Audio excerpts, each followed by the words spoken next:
Welcome back. There is a supernatural mystery that's been looming over Central Texas for years. Some people claim there's a witch's castle at Cameron Park, but is it real? Ooh, Channel 6's Jasmine Caldwell went to find out the truth about what's really lurking high above the hills in Waco. Be brave. Well, Chris and Leslie, the alleged witch's castle sits on a 3-acre tract at 3613 Greenwood Drive.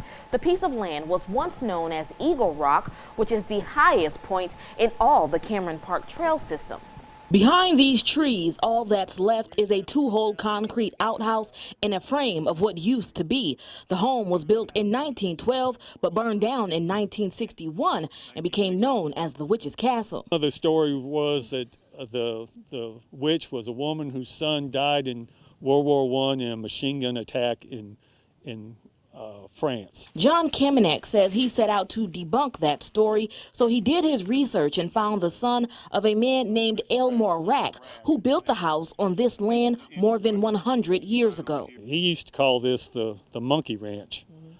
And I said, why'd you call it that? He said, well, because we used to just go there to monkey around. Kamenec says Rack was an avid rock collector, and the castle-like gate at the main entrance may be the reason why some thought a witch once lived here. Everywhere gets that reputation. You know, there's always some old house, there's some old lady, or there's something that there's a witch somewhere. Until 1961, when it burned down, we would have been inside the house right here. Trent Dotery is the chair of the trail building committee for the Waco Bicycle Club. He says in his opinion, the big thing that made this house become a mystery is because it was simply abandoned.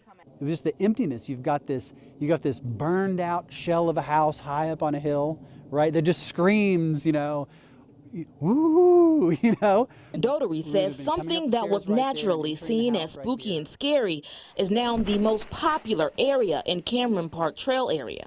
Because it's no longer an abandoned place for, you know, spooky things like that. Now it's a place for recreation. Dotery says in 2014, Waco businessman Todd Behringer acquired the land and set out on a mission to transform it into a bicyclist paradise. But you know, you've seen here today as we have cyclists going all around us, we've just absolutely replaced people coming here for drugs and prostitution with people coming out here to recreate. Dotery says he visits the property frequently and has never seen a witch. The only thing that haunts these woods are all these cyclists having a great time.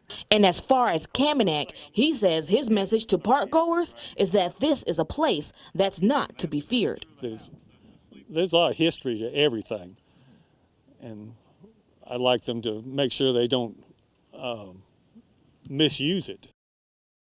There's still a small mystery that remains. Kamenec said he was told that there was an unmarked cemetery on the property. He said he's working to find out who the people are and where their grave sites are located. Chris and Leslie.